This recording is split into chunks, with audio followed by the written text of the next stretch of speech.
데살로니가전서 1장 6절부터 7절의 말씀인데요. 가능하신 분들은 자리에서 일어나셔서 하나님의 말씀 함께 합독하도록 하겠습니다. 데살로니가전서 1장 6절과 7절의 말씀, 하나님의 말씀 함께 6절과 7절의 말씀 합독하도록 하겠습니다. 또 너희는 많은 환난 가운데서 성령의 기쁨으로 말씀을 받아 우리와 주를 본받은 자가 되었으니 그러므로 너희가 마게도냐와 아가야에 있는 모든 믿는 자의 본이 되었느니라. 하나님의 말씀입니다. 자리에 앉아 주십시오. 4월 한 달 동안 우리가 교회입니다라는 시리즈 설교를 하고 있습니다. 특별히 지난주에는 롤모델이라는 제목 가지고 우리가 과연 누구를 닮아갈 것인가, 누구를 따라갈 것인가에 대한 이야기를 나눴습니다. 오늘은 믿음의 본이라는 제목 가지고 하나님의 말씀 나누기를 원합니다.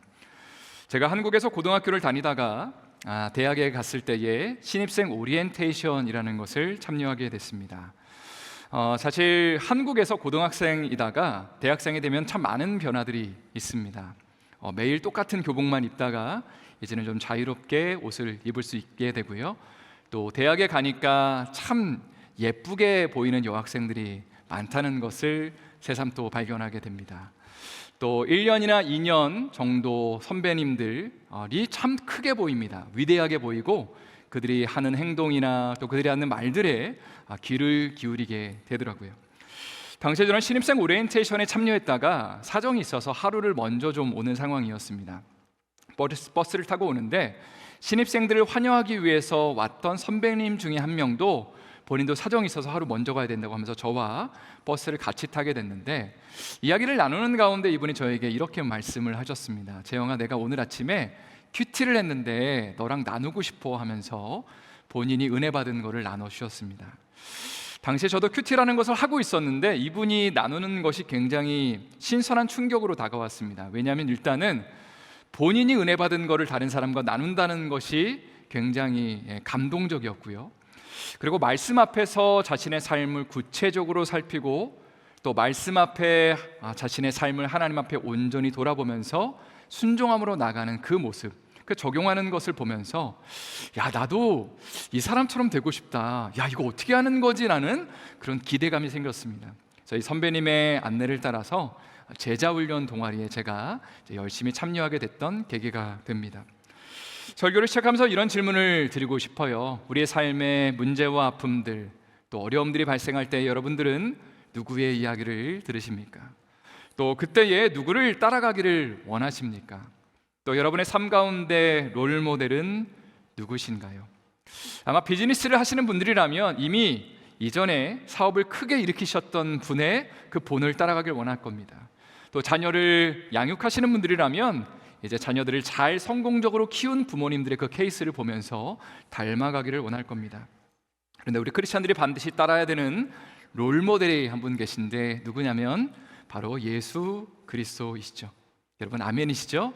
우리는 예수님을 따라야 됩니다. 그리고 그 예수님을 따라갔던 신실한 신앙의 선배들을 우리는 또 닮아가고 따라가야 한다는 것이죠. 오늘 본문의 말씀을 한번 살펴보길 원합니다. 6절의 말씀을 다시 한번 저희 같이 읽어보도록 하겠습니다. 읽겠습니다. 또 너희는 많은 환난 가운데서 성령의 기쁨으로 말씀을 받아 우리와 주를 본받은 자가 되었으니, 여기 보니까 우리와 주를 본받은 자 되었다라는 표현이 등장하죠. 여기서 우리는 사도 바울과 그 일행들입니다. 디모데와 그리고 실라를 가리킵니다. 그리고 주를 본받았다라는 것은 예수님을 본받았다라는 그런 의미를 담고 있습니다. 자, 그런데 6절에 보니까 이런 표현이 또 등장하죠. 많은 환난 가운데서 성령의 기쁨으로 말씀을 받았다.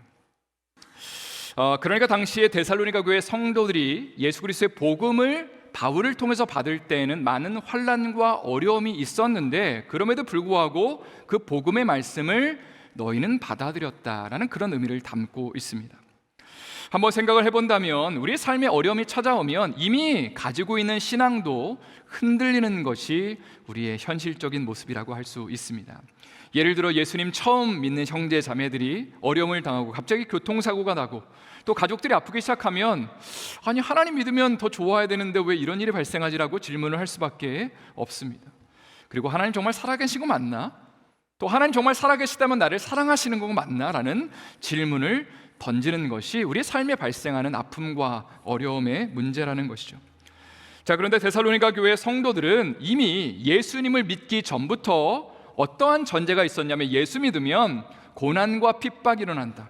당시에는 예수님을 믿는 것에 대한 여러 가지 아픔들 또 핍박들이 있었기 때문에 이걸 이미 알고 있었는데 불구하고 이들이 예수님을 받아들이고 믿게 되었다는 것이죠. 이것이 어떻게 가능했을까라는 질문을 던지게 됩니다. 6절에 보니까 그 답이 있는 것 같아요. 뭐라고 되어 있냐면 우리와 주를 본받은 자가 되었다. 자, 그러니까 여기서 본받는다는 것이 무엇인가 생각을 해본다면 누군가를 따라가는 것, 누군가를 닮아 나가는 것인데, 바로 데살로니가 교회 성도들에게 복음을 전해준 바로 우리라고 가리키는 사도 바울과 그 일행들의 모습을 보면서 나도 저 사람들처럼 힘들고 어렵지만 낙담할 수 있지만 그러나 그 중에서도 예수님 믿어야겠다고 결단하면서 그들이 전해준 예수 그리스도를 온전히 삶 가운데 주님으로 모셨다는 의미입니다. 이제 한번 5절의 말씀을 저희 다 같이 또 읽어보도록 하겠습니다. 5절 말씀 한번 읽어보도록 하겠습니다. 이는 우리 복음이 너희에게 말로만 이른 것이 아니라 또한 능력과 성령과 큰 확신으로 된 것임이라. 우리가 너희 가운데서 너희를 위하여 어떤 사람이 된 것은 너희가 아는 바와 같으니라. 여기 보니까 바울이 복음을 증거할 때에 이렇게 돼 있죠. 말로만 이른 것이 아니다. 어떤 하나님의 말씀을 탁월하게 그것을 전달하여서 깨달은 것을 너희에게 나누어서 너희가 복음을 받아들이는 것이 아니고 오히려 능력과 성령과 큰 확신으로 된 것이다.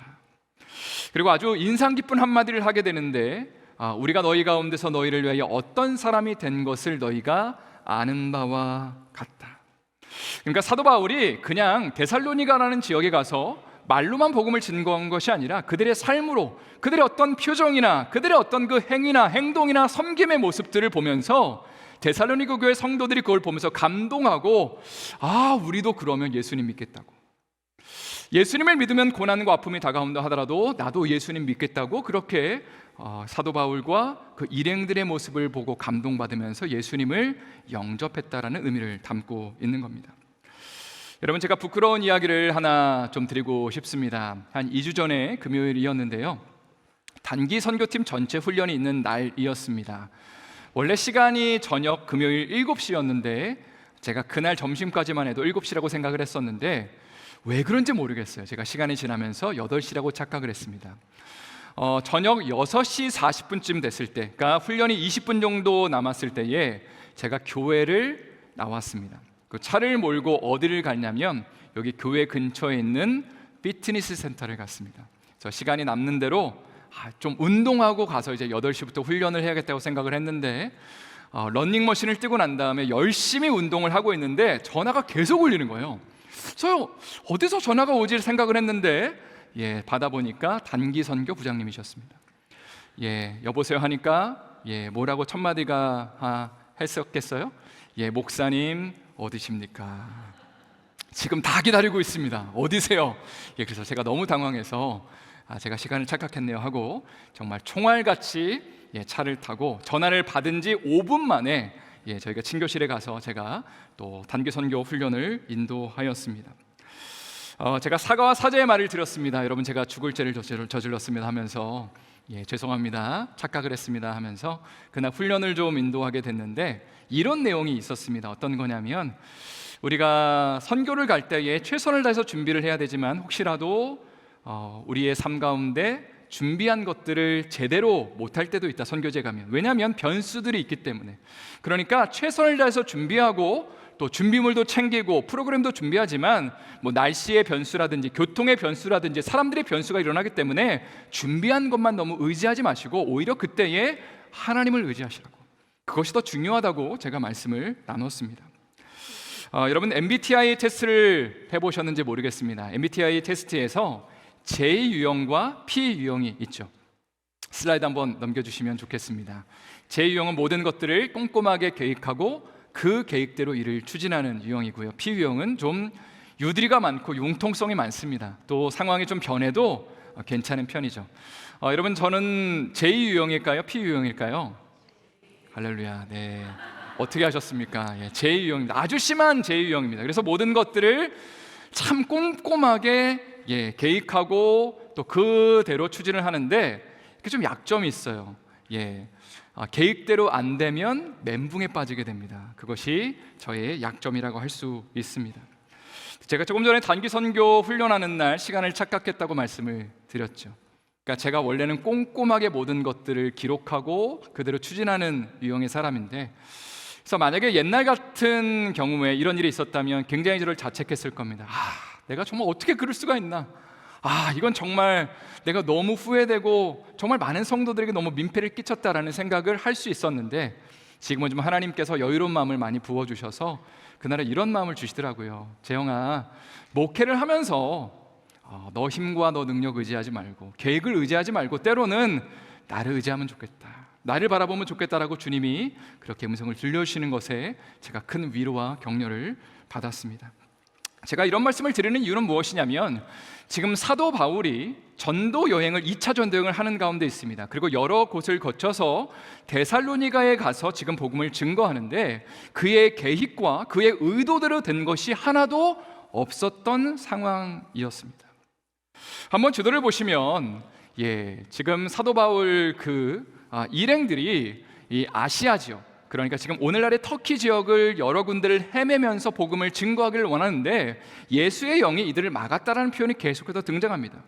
A 지역으로 가면 B 지역으로 가면 여기저기를 갈 때마다 예수의 영이, 성령님이 복음을 증거하지 못하게 하시고 난 다음에, 그래서 이제 나중에 어디로 가게 되냐면 스크린에 보시는 네모칸 빨간색 있죠? 거기로 가게 되는데, 거기가 바로 드로아라는 지역입니다. 여기에 갔을 때에 마게도냐인의 환상이 보이고, 그리고 그리스 사람처럼 생긴 사람이, 그러니까 마게도냐 지역에 유럽 사람처럼 생긴 사람이 환상 가운데 손짓을 하죠. 이리로 와서 도우라라는 것을 보면서, 우리가 저 이제 건너편으로 가서, 그러니까 화면에 보시면 네모칸 파란색이 있습니다. 두 번째 가운데 있는 그쪽으로 가서 복음을 증거하는 것이 하나님이 기뻐하시는 거라는 확신을 얻게 되고 그곳으로 이동을 하게 됩니다. 여러분, 한번 생각을 해보십시오. 열심히 헤매다가 어디로 갈지를 모르다가 하나님의 은혜 가운데 환상을 보고 이제 그리스 지역으로, 마게도냐 지역으로 갔다면, 이제 기대하는 것은 하나님의 일하심과 하나님의 역사를 고대할 것입니다. 그런데 이들의 예상과는 전혀 다른 일이 발생을 하게 되죠. 바로 복음을 전하다가 빌립보라는 지역에서 감옥에 갇히게 됩니다. 이것은 바울이 복음을 증거하는 가운데 처음 당하는 일이었습니다. 성경의 기록에 보니까 죽기 직전까지 맞았고, 몸이 찢어지고 부서지고, 정말 살 소망을 잃어버릴 수 있는 그 절체절명의 상황 가운데 감옥에 갇히게 됩니다. 그리고 모든 것들이 바울의 계획과는 틀어져 있는 그 상황 가운데 바울과 실라가 그 한밤중에 했던 일이 무엇이냐면 하나님을 찬양한 것입니다. 굉장히 의외의 모습이죠. 나의 계획들이 다 틀어지고 나는 지금 죽기 직전의 상황이고 하나님이 나를 사랑하신다는 것이 전혀 느껴지지 않는, 모든 것들이 틀어지고 나는 몸이 얻어맞아서 죽을 것 같은 상황이고 나는 감옥에 갇히는 그 상황에서 이들이 했던 일은 무엇이냐면 한밤중에 하나님을 찬양하였다. 아마 이런 찬양을 부르지 않았을까라는 생각을 하게 됩니다.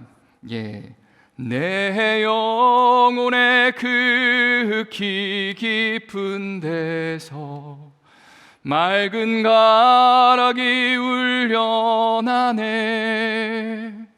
하늘 곡조가 언제나 흘러나와 내 영혼을 고이 싸네. 평화 같이 할까요?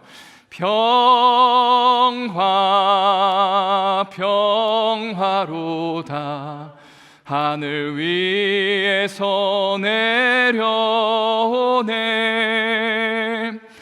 그 사랑의 물결이 영원토록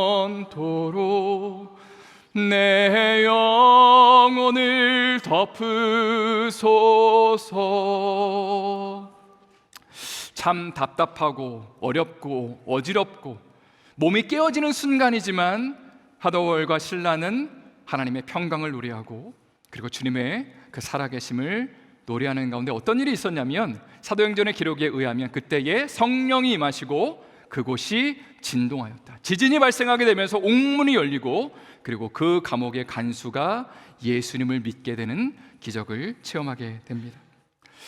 성도 여러분, 지난 수요일에도 제가 잠깐 나눴지만 지금 사도 바울과 함께하는 그 일행들 중에 디모데라는 사람이 있습니다.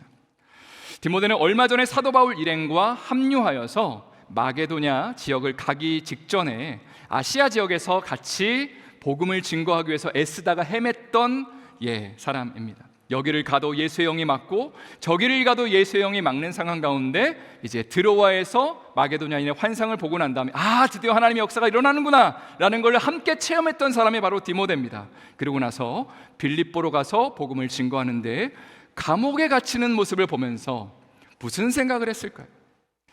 예수 믿는 게 도대체 뭔가라는 질문을 던지지 않았을까요?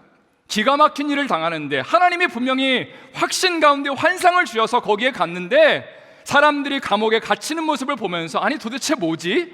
이걸 어떻게 해석해야 될지를 몰라 했을 겁니다.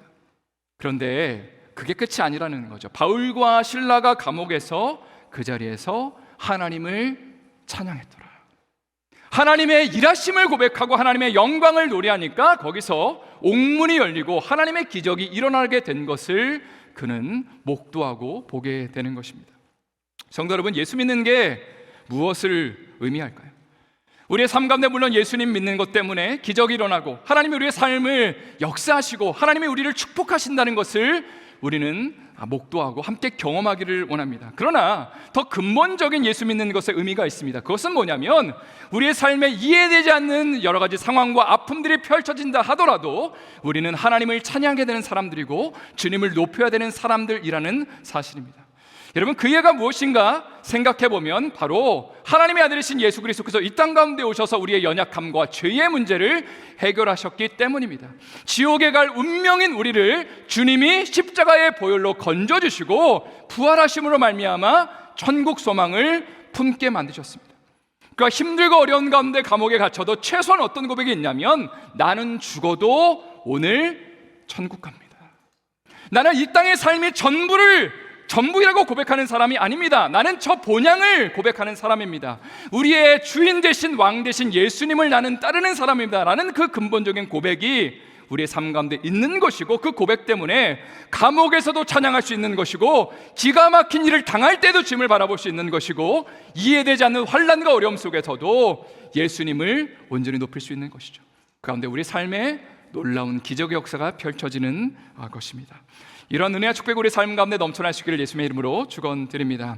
이제 사도 바울 일행이 빌립보의 감옥에서 기적을 경험하고 나와서 어디로 이동했냐면 성경에 보니까 암비볼리와 아볼리아냐를 거쳐서 데살로니가를 갔다라고 되어 있습니다. 한번 지도를 다시 한번 보여드리면 이제 오른쪽에서부터 왼쪽으로 쭉 가는 겁니다. 빨간색 네모칸에서 파란색으로 갔다가 이제 검은색으로 맨 왼쪽의 네모칸으로 가는데 거기가 바로 데살로니가라는 지역입니다. 그러니까 이 데살로니가에 갔을 때에 바울이 어떤 모습을 보이면서 복음을 증거했을까를 여러분 한번 상상해 보십시오. 그리고 5절 말씀을 제가 다시 한번 읽어드리도록 하겠습니다. 5절 말씀 읽겠습니다. 이는 우리 복음이 너희에게만 말로만 이르는 것이 아니라 또한 능력과 성령과 큰 확신으로 된 것임이라. 우리가 너희 가운데서 너희를 위하여 어떤 사람이 된 것은 너희가 아는 바와 같으니라. 그러니까 복음을 말로만 전한 것이 아니다 라고 고백하죠. 복음을 탁월하게 증거한 것으로 끝난 것이 아니다. 오히려 직전에 빌립보에서 기가 막힌 일을 당했지만 하나님의 살아계심을 찬양하고 우리를 위해서 이 땅 가운데 오셔서 십자가를 지시고 피를 흘려주시고 몸을 찢어주시는 그 예수님, 그러나 부활하시고 천국을 소망케 하시는 그 예수님을 온전히 증거했더니, 그분의 은혜와 능력을 증거했더니 데살로니가의 사람들이 어떻게 반응했느냐? 우리도 예수님 믿으면 어려움 가운데 있을 수 있지만 우리도 예수 믿겠습니다, 우리도 그 예수님 붙잡고 천국 소망으로 나가겠습니다라고 그들이 믿음으로 반응을 하게 됐다는 것입니다. 그것이 바로 오늘 말씀이 우리 가운데 도전하는 내용입니다. 한국에 가면 양화진이라는 외국인 선교사 묘역이 있습니다. 약 100여 년 전에 이제 한국에 복음을 증거하러 오셨다가 죽음을 맞이하신 선교사님들 혹은 그 자녀들이 이제 묻힌 곳이 바로 양화진이라는 곳인데, 양화지라는 곳에 처음 묻혔던 사람이 누구냐면 존 헤론이라는 선교사입니다. 그는 테네시 대학교 의과대학을 개교 이래로 가장 우수한 성적으로 졸업했다고 합니다. 졸업할 때쯤에 교수님들이 이런 제안을 하죠. 당신이 우리 학교에 남아서 교수가 되었으면 좋겠습니다라는 제안을 받게 됩니다. 근데 이때에 존 헤론은 조선의 선교사로 서원한 상태였습니다. 왜냐하면 당시에 일본에서 머물고 있다가 예수님을 믿게 된 이수정이라는 한국 사람이 이제 선교 잡지에 글을 기고하게 됐는데 그 글을 읽고 난 다음에 감동받아서 내가 조선 땅에 가서 복음을 증거해야겠다고 결단했기 때문입니다. 이런 내용이 그 선교 잡지에 쓰여져 있었습니다. 미국 사람들이여 조선에 선교사를 보내주시오. 조선 백성들은 문명을 모르고 어둠 속 깊은 잠에 빠져 있습니다. 자, 그리고 헤론은 29살의 나이에 조선 땅에 들어가게 되는데 그게 바로 1885년입니다. 지금으로부터 약 140년 전이죠. 그리고 2년 뒤에 대한민국 최초의 근대 의료기관인 제중원이라는 곳에 원장으로 취임을 하게 되고요. 당시 임금이었던 고종의 주치의로 활동하게 됩니다. 원래 제중원은 궁궐에 있는 귀족들을 치료하는 것만 허락이 됐었는데 일대 원장이었던 알렌 박사가 이제 고종에게 아마 요청을 했던 것 같아요. 우리가 당신과 귀족들만 치료하는 것이 아니라 좀 가난한 사람들, 백성들도 치료해 주길 원합니다 라고 했을 때에 아마 임금님이 그것을 허락한 상태였습니다. 3년 후에 이제 존 헤론이 제중원 원장이 되고 3년 후에 여름이 됐습니다. 그때 아마 아울리치를 갔던 것 같아요. 여러 지역들을 좀 돌아다니면서 충청도도 가고 전라도도 가고 경상도도 가면서 이제 의료 선교를 가게 됩니다. 이곳저곳을 돌아다니면서 가난하고 아픈 사람들을 치료하는 가운데 너무 무리를 해서 과로를 하게 되고요. 이질에 걸려서 병상 가운데 눕습니다. 3주가 지나고 난 다음에 한국에 들어온 지 5년 만에 34세의 젊은 나이에 하나님의 부르심을 받게 됩니다. 그게 바로 1890년에 일어났던 일이고요. 이 소식을 듣고 난 다음에 이제 조정에서 이 선교사를 묻을 곳을 마련한 곳이 바로 양화진이라고 할 수 있습니다.